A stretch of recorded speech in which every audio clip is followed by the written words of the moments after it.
ഈ രംഗം ഇപ്പോഴും പറഞ്ഞുകൊണ്ടിരിക്കുന്നത് മുഖ്യമന്ത്രി തെറ്റിദ്ധരിക്കപ്പെട്ടു എന്നുള്ളതാണ്. ഇത്രയും വലിയ കോലാഹലം ഉണ്ടായിട്ടും ഭരണപക്ഷ എം എൽ എ ആയിട്ട് താങ്കൾ ഇത്രയേറെ ആരോപണങ്ങൾ തെളിവുകൾ പുറത്തു വിട്ടിടും ഇങ്ങനെ സ്ഥിരം തെറ്റിദ്ധരിക്കപ്പെടാൻ മാത്രം ദുർബലനാണോ നമ്മുടെ മുഖ്യമന്ത്രി?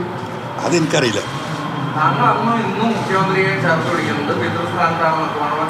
ഇപ്പോഴും ഈ നിമിഷവും ഞാൻ പറഞ്ഞുതരാം. ഞാൻ ഇനിയിപ്പോൾ ഇതിന്ന് ഈ പറഞ്ഞ പോലെ ഇവരെന്താണ് ചവിട്ടി പുറത്താക്കുകയാണെങ്കിൽ മനസ്സിലായോ, ഞാൻ മുഖ്യമന്ത്രിയെ തള്ളിപ്പറയാൻ ഞാൻ ഉണ്ടാവില്ല. നിങ്ങളത് പ്രതീക്ഷിക്കും വേണ്ട. അത് എനിക്കൊരു സ്റ്റാൻഡ് ഉണ്ടാവും. മനസ്സിലായോ?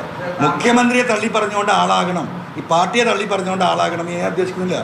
ഇവർക്ക് എന്നെ വേണ്ട എന്ന് പറയുമ്പോൾ അപ്പം ഞാൻ എൻ്റെ മാർഗം നോക്കും. അതുവരെ ഞാൻ ഈ പാർട്ടിയിൽ നിന്ന് ഞാൻ പോരാടും. മനസ്സിലായോ? ഇപ്പം പി ശശിയെക്കുറിച്ച് പറയുന്നുണ്ടല്ലോ, ഈ പി ശശിയെക്കുറിച്ച് പറയാൻ കുറച്ച് സഖാക്കൾ കഴിഞ്ഞ 2-3 ദിവസമായിട്ട് എൻ്റെ അടുത്ത് വന്നിരുന്നു. സങ്കടകരമാണ്. നിങ്ങൾക്ക് ഈ ഫോണൊന്നും കാണിച്ചു തരാൻ പറ്റില്ല.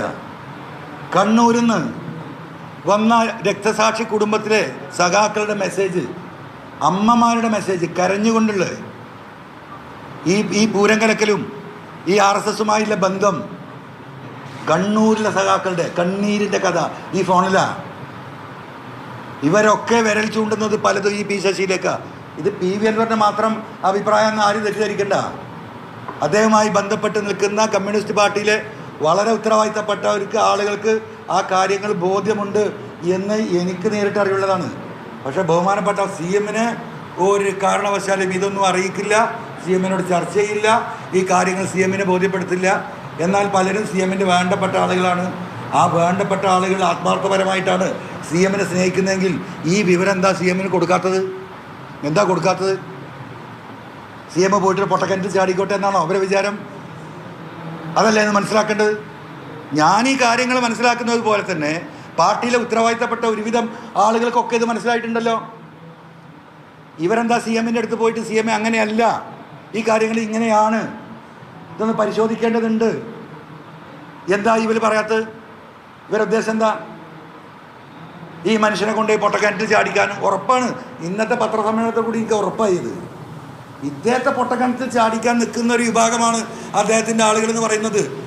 അതൊരു ശശിയും MR അജിത് കുമാർ മാത്രമൊന്നുമല്ല, പാർട്ടിയിലെ ഉത്തരവാദിത്തപ്പെട്ടവരും അദ്ദേഹത്തെ മിസ്ഗൈഡ് ചെയ്യുന്നുണ്ടോ എന്നുള്ളത് CM ആണ് പരിശോധിക്കേണ്ടത്. ഈ പാർട്ടി അന്വേഷണത്തെ പി ശശിക്കെതിരെ അന്വേഷണം നടത്തുമോ എന്ന് ചോദിച്ചപ്പോൾ മുഖ്യമന്ത്രി പറഞ്ഞത് പാർട്ടിയുടെ നിലപാട് പറയാം എന്ന് പറഞ്ഞാണ്, ഒരു അന്വേഷണം ഇല്ല എന്ന് പ്രഖ്യാപിച്ചത്. അപ്പോൾ ഈ പാർട്ടിയായിട്ട് യോജിച്ചിട്ട് താങ്കൾക്ക് എത്ര കാലം മുമ്പോട്ട് വന്നു? അല്ല, അത് CM പറഞ്ഞു, ഞാൻ കേട്ടല്ലോ. അത് ഞാൻ ഇപ്പോൾ CM-ന് കൊടുത്ത പരാതി എന്താ? സർക്കാരുമായി ബന്ധപ്പെട്ട ഈ പറയുന്ന കള്ളക്കടത്ത് സംഘങ്ങളുടെ വിഷയങ്ങളാണ് അന്വേഷിക്കണം എന്ന് പറഞ്ഞത്. പാർട്ടിക്ക് കൊടുത്ത കത്തെന്താ? അത് പൊളിറ്റിക്കലാണ്. അത് പാർട്ടി സെക്രട്ടറിക്ക് കൊടുത്തിട്ട് അദ്ദേഹം തരത്തില്ല.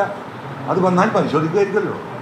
പരിശോധിക്കാതെ വരികയും ആ കാര്യങ്ങൾ ഇപ്പോൾ ഈ പറഞ്ഞത് ഒരു നിലപാട് മതിൽ പരാതിക്കാരനായ എന്നോട് ഒരു മറുപടി പാർട്ടിക്ക് പറയേണ്ടി വരുമല്ലോ. പറയേണ്ടി വരിക അതൊരു സാമാന്യ മര്യാദയല്ലേ? ആ സാമാന്യ മര്യാദ കൂടി എനിക്ക് കിട്ടുന്നില്ലെങ്കിൽ പിന്നെ അപ്പോൾ നമുക്ക് ആലോചിക്കാം. ഞാനിപ്പോൾ സ്വകാര്യമായി വെച്ചിട്ടുള്ള കാര്യങ്ങൾ ഞാൻ എണ്ണി 1 2 3 4 5 6 7 8 9 10 11 11 ആ 11 ഓരോ കാര്യങ്ങളും ഞാൻ വിശദീകരിച്ചിട്ടുണ്ട്. ഭക്ഷണം കഴിക്കുന്നവർ അന്വേഷിച്ചാൽ കാണും. തിരുവനന്തപുരം സിറ്റിയിൽ അന്വേഷിച്ചാൽ കിട്ടും, തൊട്ടിപ്പുറത്ത് അന്വേഷിച്ചാൽ കിട്ടും, തൊട്ടപ്പുറത്ത് അന്വേഷിച്ചാൽ കിട്ടും. പാർട്ടി അന്വേഷിക്കട്ടെ. എന്നിട്ടൊന്നും പാർട്ടിക്ക് ബോധ്യപ്പെട്ടിട്ടില്ല. പൊന്നാര അൻവറേജ് പറഞ്ഞോന്ന് ഞങ്ങൾക്ക് ശരിയായിട്ടില്ല, ഞങ്ങൾക്ക് തന്നെ പറ്റില്ല, നീ പറഞ്ഞ മുഴുവൻ കളവെന്ന് പാർട്ടി എന്നോട് പറയട്ടെ. അപ്പോഴേ എനിക്കറിയൊക്കെ ഉണ്ടുള്ളൂ.